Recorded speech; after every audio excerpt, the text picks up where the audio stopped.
विवाह लायक है तो तुरंत सोचो कि हम इसका विवाह कर दें, इसका हाथ समय से पीला कर दें, इसको विदा कर दें। देर नहीं करना चाहिए, विलंब नहीं करना चाहिए। कर्जा लेना पाप है, लेकिन बेटी के विवाह में अगर बाप को कर्ज भी लेना पड़े तो पुण्य है प्यारे, वो पाप नहीं है। याद रखना, पुण्य है वो, पाप नहीं है। कर्जा लेना पाप है, लेकिन बेटी के विवाह में अगर कर्ज लेने की भी जरूरत पड़े तो कर्ज लेना चाहिए और समय से विवाह करना चाहिए। विलंब करने की जरूरत नहीं, सबसे बड़ा पुण्य है।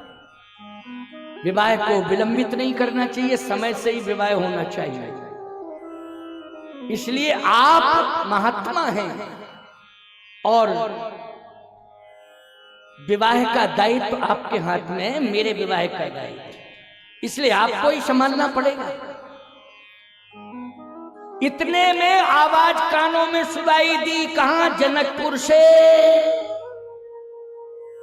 अच्छा, जनकपुर से आवाज आई विश्वामित्र जी के कानों में, तो विश्वामित्र जी महाराज करने लगे, बस राम जी अब निश्चित रूप से विलंब करने की जरूरत नहीं है, चलो हमारे साथ। गोस्वामी जी ने लिखा है, धनुष जग सुन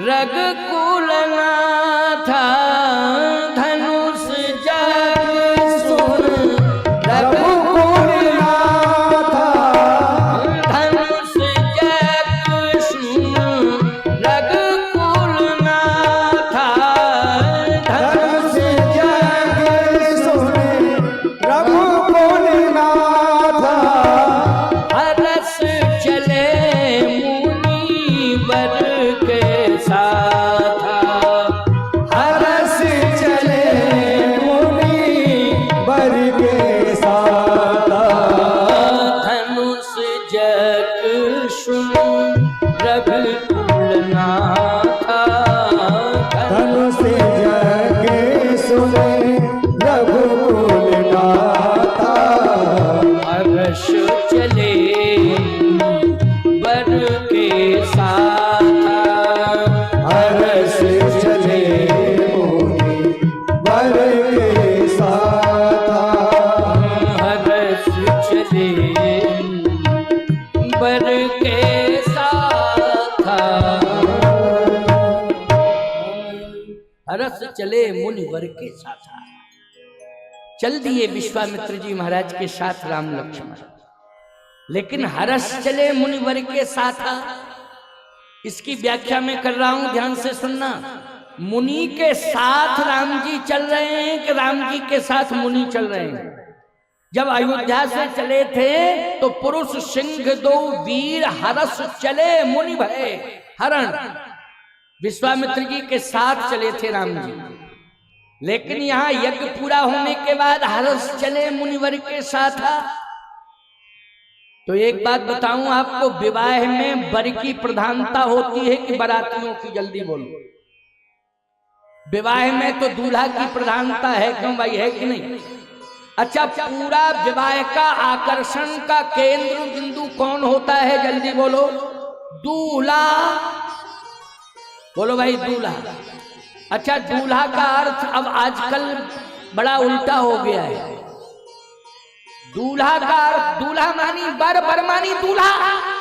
अब आजकल का दूल्हा का अर्थ क्या हो गया जानते हो? लड़की वाले के यहां से दूल्हा। क्या दूल्हा? टीवी दूल्हा, फ्रिज दूल्हा, डबल बेड दूल्हा, सोफा सेट दूल्हा, दूल्हा। उसके घर में कुछ भी ना बचने दे, सब दूल्हा।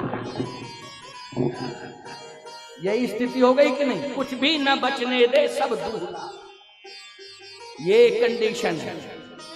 अरे राम जी जैसा दूल्हा बनना है, दूल्हे श्री रघुनाथ बने, दुल्ही सिय मंदिर सुंदर मंदिर माही।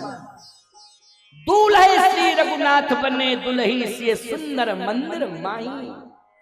है ऐसे दूल्हा बनो, राम जी जैसे दूल्हा, सीता जी जैसी दुल्हन बनो। देखो फिर कितना आनंद आता है परिवार में। दूल्हा मानी बर, बर मानी श्रेष्ठ, श्रेष्ठ आचरण करने वाले को ही दूल्हा बनने का अधिकार। श्रेष्ठ आचरण करने वाले को ही दूल्हा बनने का अधिकार है। और जिसका श्रेष्ठ आचरण हो उसी के साथ अपनी बेटी का विवाह किया करो। जिसका आचरण अच्छा नहीं है बिल्कुल मत करना। धन संपत्ति, जमीन जायदाद, वैभव देख करके मत करना विवाह अपनी बेटी का, नहीं तो बेटी तुम्हारी सुखी नहीं रहेगी।